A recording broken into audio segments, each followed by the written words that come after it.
শুভ দুপুর বন্ধুরা, পূজা আচ্ছা করেছি। এবার ছেলেদের জন্য কী করি চলো। কড়াইতে আমি সর্ষের তেল দিয়ে দিয়েছি। এই যেখানে কাতলা মাছ, এখানে নুন হলুদ মাখিয়ে নেব।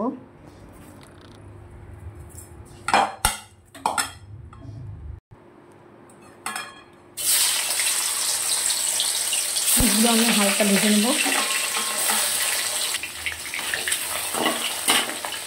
আমার মাছগুলো হালকা ভাজা হয়ে গেছে, এবার আমি মাছ দিয়ে তুলে নেব। ওই তেলের মধ্যে তেজপাতা আর আমি সাদা জিরে আর কারি পাতা দিয়ে দেবো। কারি পাতা, তেজপাতা, সাদা জিরে, আলু, পটল,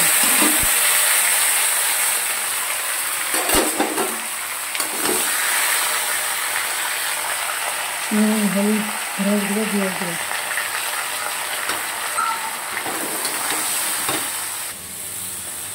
কাঁচা লঙ্কা বাটা, কাঁচা লঙ্কা আর আদা, সর্ষে বাটা, পোস্ত বাটা, টমেটো, এবার জল দিয়ে দেবো। সামান্য একটু চিনি দিয়ে দিলাম। এবারে আমি একটু কাঁচা সর্ষের তেল দিয়ে দিলাম। আরও 5 মিনিট ঢাকা দিয়ে দেবো। হয়ে গেছে, এবার আমি মাছগুলো দিয়ে দিলাম।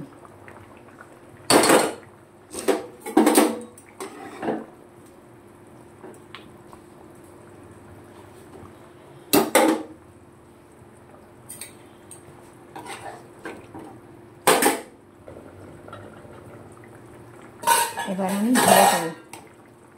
ছেলেদের জন্য একটা সুন্দর রেসিপি হয়ে গেছে, পাতলা হয়ে গেছে আমার ছেলেদের জন্য একটা পাতলা। এই গরমে সুন্দর অল্প অল্প মশলা দিয়ে, আলু পটল দিয়ে, হ্যাঁ ঝাল না, গরমেতে এরকম পাতলা ঝোলই ভালো। এর মধ্যে একটু সজনে ডাঁটা দিলে আরও ভালো হতো। তো ডাঁটা দিলে ভালো হতো, ডাঁটা তো ছিল না ঘরে। কাতলা মাছের পাতলা ঝোল খুবই দারুণ হয়। একটা তরকারিতে অনেক ভাত খাওয়াই যায়।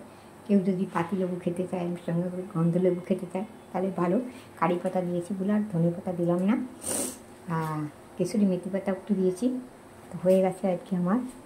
দেখছো কী সুন্দর ঝোলটা। কাঁচকলাও ছিল না, কাঁচকলা আনতে বলেছিলাম কিন্তু ভুলে গেছে। একদম সুন্দর সর্ষে, পোস্ত, জিরের গুঁড়ো, নুন হলুদ চিনি দিয়ে পাতলা ঝোল।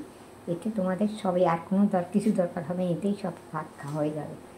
কাতলা মাছের পাতলা ঝোল গরমের মধ্যে লেবু দিয়ে খাও, যারা লেবু পছন্দ করে, খুবই ভালো। হরি তাহলে এখন রাখছি। তোমরা সবাই ভালো থেকো, সুস্থ থেকো, গরমে সবাই সাবধানে থেকো। আবার পরে দেখা হবে। আমি ছোটোখাটো জিনিস তোমাদের সঙ্গে শেয়ার করি। হ্যাঁ, আমার পুজো আচ্ছা করিয়েছে, তবে ছেলেদের জন্য করি। চলো, টাটা।